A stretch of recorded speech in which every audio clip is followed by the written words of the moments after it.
Hello everybody, Emoji Movie Channel here, and I'm here today to review another movie. And that's a sentence I originally didn't expect to say, because before I saw it, I had no intention to review Minions 2. Not just because it would likely be a bad movie, but because Illumination is kind of a hard subject for me to talk about. On one hand, I'd be lying if I said I didn't dislike the studio and a lot of their movies, but on the other hand, I've reviewed so many terrible animated movies on this channel that Illumination doesn't even seem worth talking about in comparison. I mean, I wouldn't go out of my way to call their movies good, but at least they're competent, unlike anything from Wow Now, Splash Entertainment, Vanguard, etc. When you go out of your way to watch as much trash as I do, you sort of just become numb to the subparness of Illumination, which is why you don't see me talking about their movies that much. But being better than Wow Now isn't really an accomplishment, and I still don't like this studio. I wouldn't say they're awful. Heck, I find some of their movies more enjoyable than most people do. But at the same time, it's hard not to let the studio leave a sour taste in your mouth. Illumination has been put front and center in the animation industry, so it's disappointing that they don't decide to do anything special. We live in an age where we get so many animated passion projects from all over the world, but they struggle for attention. But meanwhile, Illumination is just over here farting and getting trophies for showing up. Case in point, Minions 2. I had practically no hope that this movie would be good because the first Minions was already awful and there's no direction to go for a sequel with that.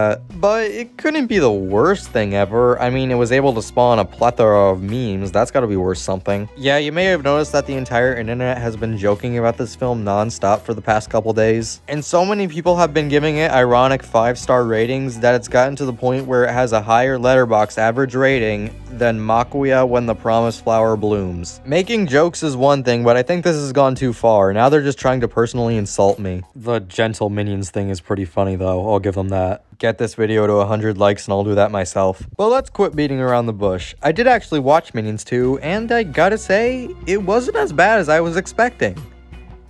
It's worse. Like, wow, good job. This movie is utter shit. If these 5-star ratings aren't jokes, then I think I watched the wrong movie because I did not enjoy what I saw at all. Minions 2 suffers from countless issues, but the biggest one is by far the writing. First of all, I think it goes without saying that Minions did not need a sequel and Despicable Me did not need a prequel. And they make that fact super obvious with this one because the plot is the least engaging thing you can think of. Gru gets angry at the Minions, then he gets kidnapped, then the Minions save him.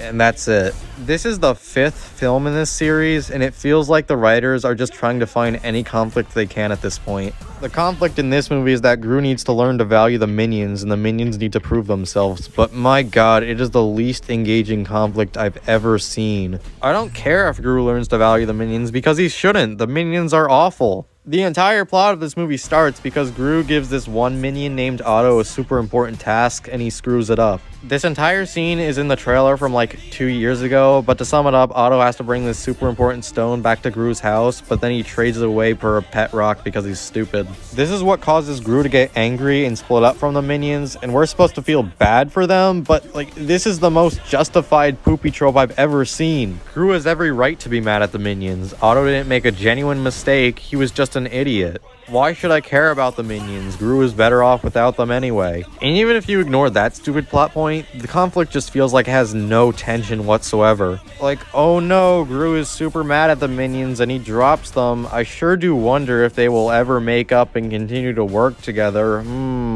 This knowledge of the outcome is sort of a fundamental problem with all prequels, but with this one it's super problematic because it's the only conflict this movie has, it's not engaging, and we already know how it's gonna end. So there's literally no reason to care. And even besides the central conflict, I can't say the rest of the movie is any more interesting. Gru gets kidnapped by his favorite villain who he's idolized for so long, which could potentially be interesting, but instead their dynamic is just so hollow and their scenes don't amount to anything. At first, Wild Knuckles tries to kill Gru, but then they go on one heist together and then they're immediately best friends. Wow, what a compelling story arc. The marketing hyped this up as some sort of big origin story for Gru, but it barely feels like he does anything substantial in this movie.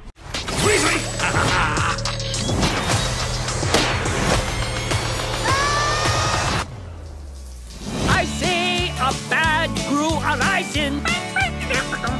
At the beginning of the film, he wants to be a supervillain and he goes around acting all evil and stuff, and then at the end of the film, he wants to be a villain and he goes around acting all evil and stuff. This movie is quite literally pointless because Gru doesn't learn or change at all. If they really wanted to make a Despicable Me prequel, I think a more interesting direction to take it in would be to explore the reason why Gru became evil in the first place. You know, start the film off with Gru being a normal kid, and then him learning that he doesn't want to go on the path of good and instead wants to be a supervillain, leading to him meeting the minions at the end of the first movie. That is an engaging setup, and I think it could work well as a prequel to Despicable Me. But instead of an expansion on Gru's character, we just get 80 minutes of nothing. But not only does this movie not add any sort of substance to this franchise, it's just not fun to watch. Even if I tried to ignore the bad writing, I still wouldn't want to watch this because it just gives me a headache. Minions 2 is a prime example of how to do craziness the wrong way. The entire film is just pure nonsense, from the things the characters do to the insane world they live in. That's not technically a bad thing, but even when you're trying to make your movie absolutely insane, there still needs to be some sort of hook to it. You know, like a straight man character for the audience to relate to, or some overarching joke you're heading towards. Just the other day, I watched this film called Beavis and Butt-Head Do the Universe, which handles the concept of pure insanity way better.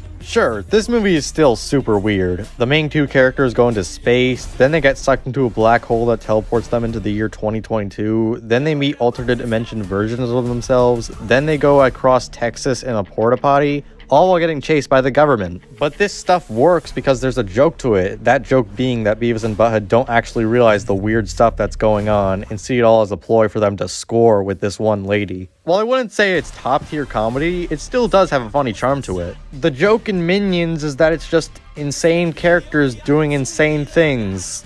And that's it. Randomness itself isn't funny, it's the characters' reactions to it that make it funny. But this movie centers around the minions, who are also insane and random, so that means everything is crazy. What am I supposed to latch onto here? I feel like I'm just alienated by this movie because there's no story beats or characters to connect with. Oh, but don't worry, Illumination made sure to put in plenty of references so the audience can go, oh, I recognize that. I'm not talking about the 70s stuff in the movie, which is actually pretty well integrated, and I really do like the soundtrack. What I'm talking about is their desperate need to shoehorn in references to the franchise this movie is a part of. That's not a bad thing in and of itself, but it happens so often that it just gets annoying and it feels like they're trying to get bonus points from the audience. No scene is a better example of this than the heist that Gru and Wild Knuckles go on. The place they go and steal from is the Bank of Evil from the first Wait, why would you steal from the Bank of Evil? If you're the bad guys, wouldn't you want to go steal from the Bank of Good? But yeah, anyway, at the Bank of Evil, they run into Mr. Perkins, you know, that guy from the first movie. And then Mr. Perkins says, oh, I have a son. His name is Victor. Look at this picture.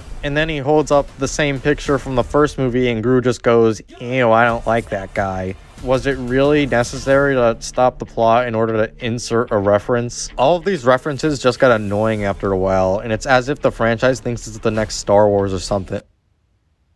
Wait. So I think at this point we've established that this film has a terrible plot, boring characters, unfunny humor, but is there anything good to say about Minions 2? Well, yeah, the animation is actually great. It's well rendered, the color palette is really nice, and the weapons the characters use are really creative. And I would lie if I said there weren't any chuckle-worthy moments. Some of the visual gags are actually pretty decent, and I did like the scene where they play the A.O. Let's Go song from Spider-Man Homecoming. But that's literally all the positives I can give. This film is terrible. It's not a well-written movie in the slightest, and even if you try to turn your brain off, it's just loud and obnoxious and boring. If you enjoyed the first Minions, then you'll probably like this too, and hey, that's good for you. These movies definitely do have their appeal to them, even if I can't see it, and I'm not gonna stop you from having your fun. But for anyone else, definitely skip it. It's not worth it. If you like this movie, that's great, continue to like it, but for me, it's just a shallow, worthless experience that I could barely tolerate. I'm going to give Minions: The Rise of Gru a 3 out of 10. Thank you all so much for watching, make sure to like the video you enjoyed, comment down below, hit the subscribe button if you haven't already, and I'll see you guys next time.